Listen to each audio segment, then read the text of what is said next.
De Miguel, la danza y otras cosas. Lleno de transformaciones sociales, renovaciones estéticas y figuras carismáticas, arranca el vigoroso siglo XX, con la presencia de México en el panorama universal.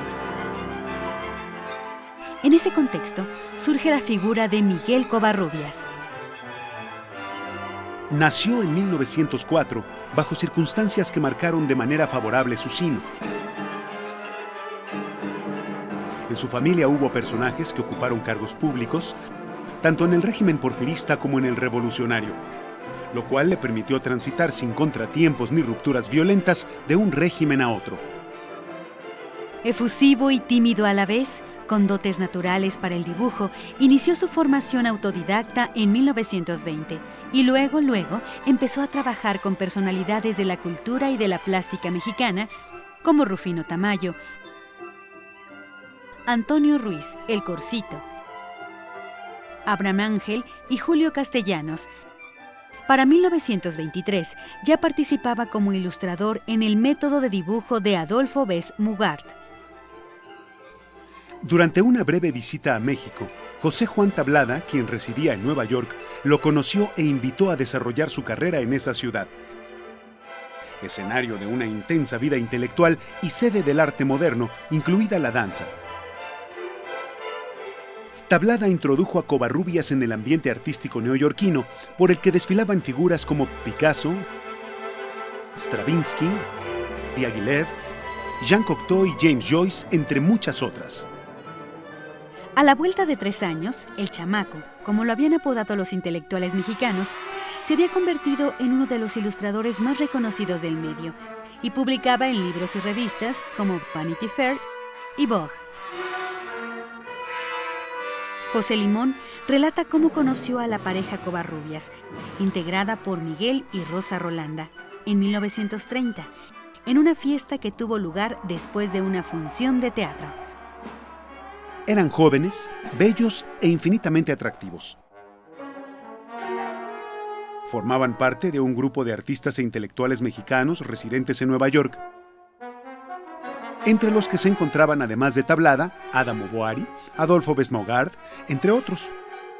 No los volví a ver sino hasta 1950, cuando los Covarrubias viajaron a Nueva York para formalizar la invitación hecha por el INBA para definir el proyecto a fin de desarrollar la danza en México.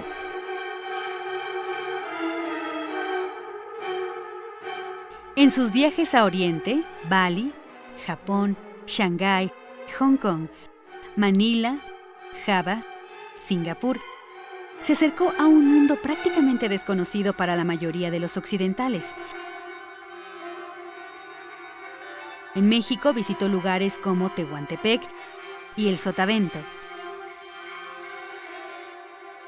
Su espíritu antropológico lo respaldó en el registro de sitios, individuos y objetos que recopiló en su travesía como turista profesional del mundo y nuestro país.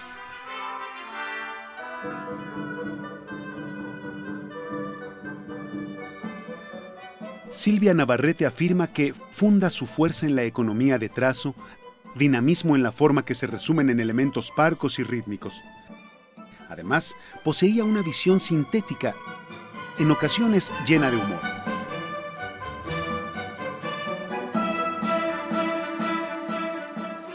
Más allá de su trabajo plástico de antropólogo, etnógrafo, arqueólogo, cartógrafo y humanista, queremos abundar en su labor e influencia en la historia de la danza moderna mexicana. Mundo de claroscuros, donde confluye el modernismo al mismo tiempo que el nacionalismo, propio de la danza escénica de su época.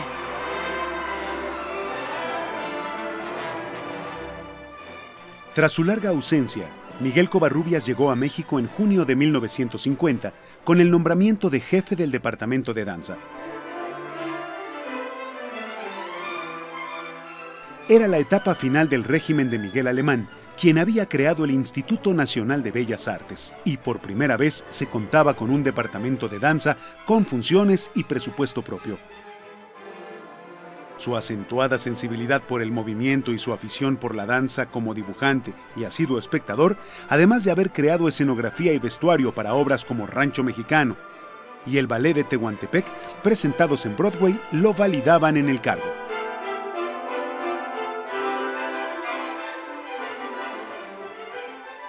A través del periódico Excelsior, entre sus objetivos anunció investigar la danza mexicana indígena y mestiza tradicional que sirviera además de inspiración para la nueva danza a desarrollar.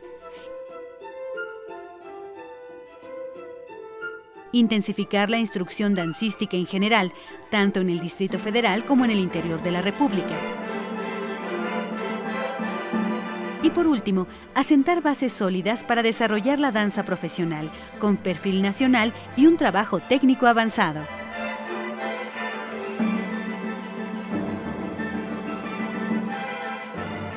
Su enorme conocimiento sobre el pasado precolombino, las tradiciones y el arte popular mexicano le permitieron incorporar en las obras elementos que les imprimían legítimos visos de identidad nacional, como lo habían ya logrado los artistas plásticos y los músicos.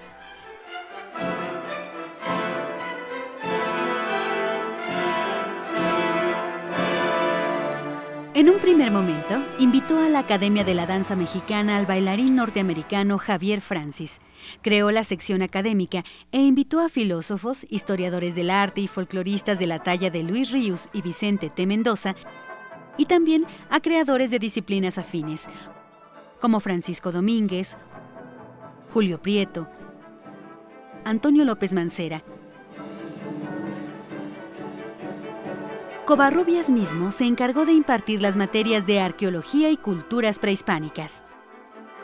Además afirmaba: tenemos una importante danza folclórica, regional o indígena ceremonial de gran carácter y plasticidad, que debería cultivarse con veneración y respeto como parte esencial de la educación de nuestros bailarines, no para mejorarla, sino para poseerla y aprovecharla en toda su autenticidad.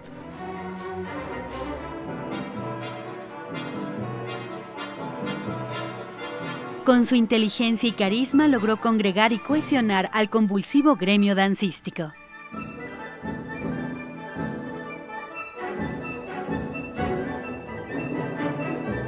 El Diaghilev mexicano, como lo califican diversas personalidades, legitimó a la danza frente a las demás artes.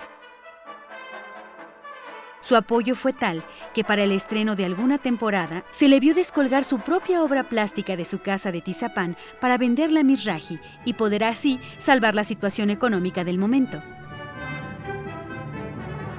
Covarrubias estaba convencido de que lo propio debe nutrirse de lo universal. Por eso, era esencial que los bailarines mexicanos tuvieran un contacto más directo con las grandes personalidades de la danza moderna, y que ellos y el público de México adquirieran un concepto de la danza moderna más avanzada y de mejor calidad artística.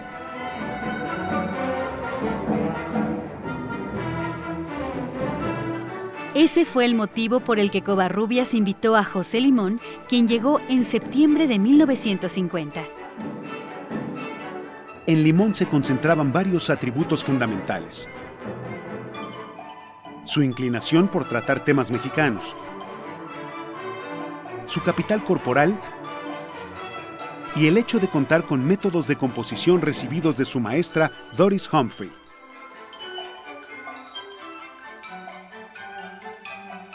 Para promover el fortalecimiento de la compañía a la que llamó Ballet Mexicano, programó temporadas en las cuales estuvieron presentes José Limón y su propia compañía, contratada para presentarse en el Palacio de Bellas Artes. Humphrey impartía clases de composición. Con Covarrubias, Limón se ocupaba de definir los proyectos coreográficos, música, vestuario, escenografía, y llevaba a cabo los montajes e invitó a los jóvenes bailarines a crear su propia obra. En un primer momento respondieron Rosa Reina, Javier Francis y Guillermo Kiss. Las obras estrenadas en la temporada de marzo-abril de 1951 incluían las piezas de Limón, Los Cuatro Soles y Tonancintla, para las cuales Covarrubias diseñó la escenografía y el vestuario.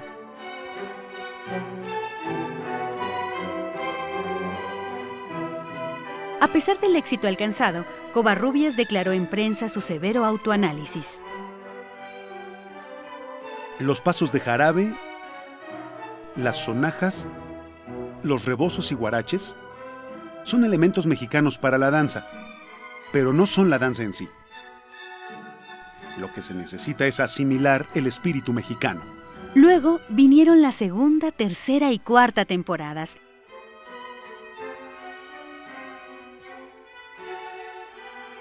Trabajando febrilmente durante meses de ensayos que se prolongaban diariamente hasta altas horas de la noche, poseídos de un entusiasmo y una fiebre creativa sin precedentes.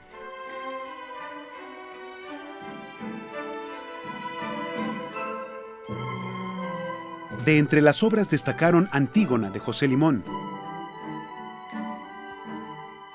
Toxcatl de Javier Francis, El Invisible de Elena Noriega. Guillermo Arriaga afirma que Covarrubias les sabía dar confianza, apoyo y seguridad en una relación que, lejos de intimidarlos, permitía que se lanzaran. Otra manera de desarrollar el talento de los jóvenes mexicanos fue mediante apoyos para asistir a cursos como el Festival de Danza Jacob's Pillow en el verano de 1951. Los bailarines recibieron una carta notificándoles que habían sido beneficiados con una beca. De esa forma, Valentina y Marta Castro, Rocío Sahagón, Beatriz Flores y Guillermo Case permanecieron poco más de un mes por allá y participaron en el American Dance Festival, en el que bailaron Tonantzintla. Para impulsar la danza mexicana en el extranjero, según testimonios, se organizaba una gira a Nueva York coordinada por el cofundador del New York City Ballet, Lincoln Kirstein. Sin embargo, el cambio sexenal lo impidió. En 1952 dio inicio el régimen del presidente Adolfo Ruiz Cortines. En ese momento, con apenas 2 años a cargo de la misión de organizar la danza en nuestro país, Miguel Covarrubias presentó su renuncia a Carlos Chávez, titular de Limba.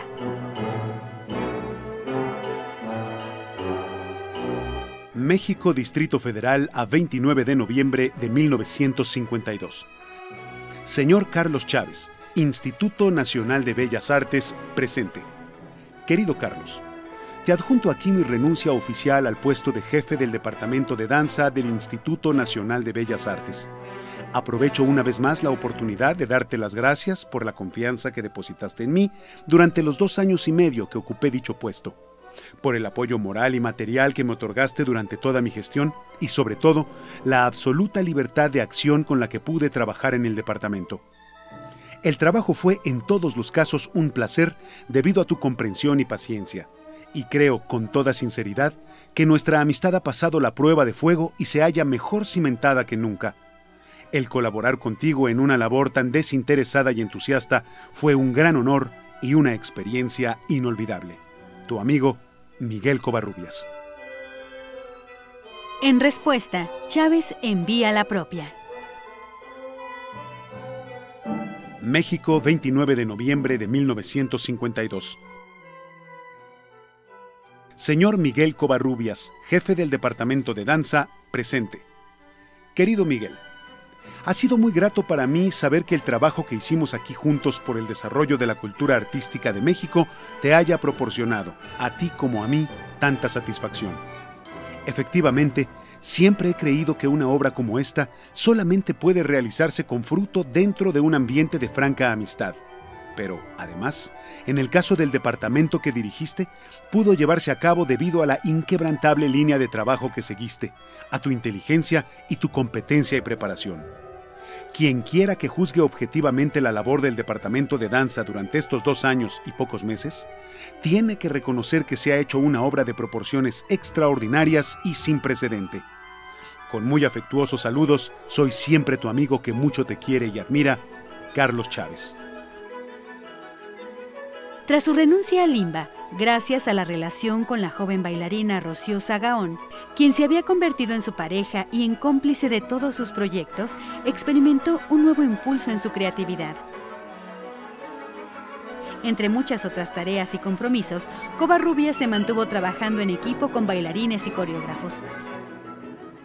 Se formó un taller dancístico en la calle de Belisario Domínguez, donde, sin contar con grandes repartos ni recursos, se creó el ballet Zapata, de Guillermo Arriaga, en 1953.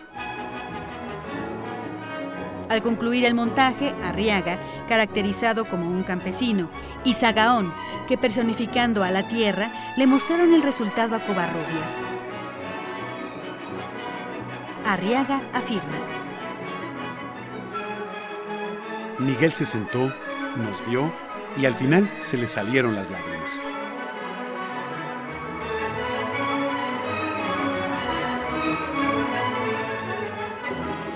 Víctima de una larga enfermedad hepática, Miguel Covarrubias muere hospitalizado en 1957.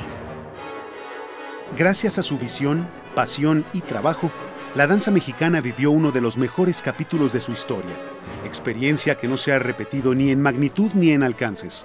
Esa es la dimensión de su proyecto.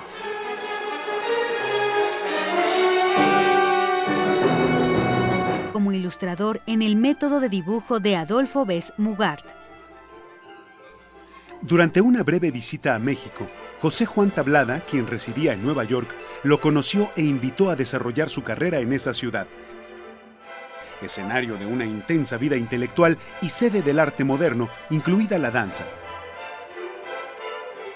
Tablada introdujo a Covarrubias en el ambiente Tímido a la vez, con dotes naturales para el dibujo, inició su formación autodidacta en 1920 y luego empezó a trabajar con personalidades de la cultura y de la plástica mexicana como Rufino Tamayo,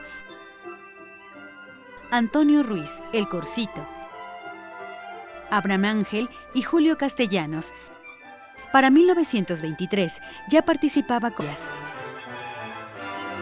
Nació en 1904 bajo circunstancias que marcaron de manera favorable su sino. En su familia hubo personajes que ocuparon cargos públicos, tanto en el régimen porfirista como en el revolucionario, lo cual le permitió transitar sin contratiempos ni rupturas violentas de un régimen a otro. Efusivo y artístico neoyorquino, por el que desfilaban figuras como Picasso, Stravinsky, Diaghilev, Jean Cocteau y James Joyce, entre muchas otras. A la vuelta de 3 años, el chamaco, como lo habían apodado los intelectuales mexicanos, se había convertido en uno de los ilustradores más reconocidos del medio y publicaba en libros y revistas como Vanity Fair y Vogue. De Miguel, la danza y otras cosas. Lleno de transformaciones sociales, renovaciones estéticas y figuras carismáticas, arranca el vigoroso siglo XX, con la presencia de México en el panorama universal. En ese contexto, surge la figura de Miguel Covarrubias.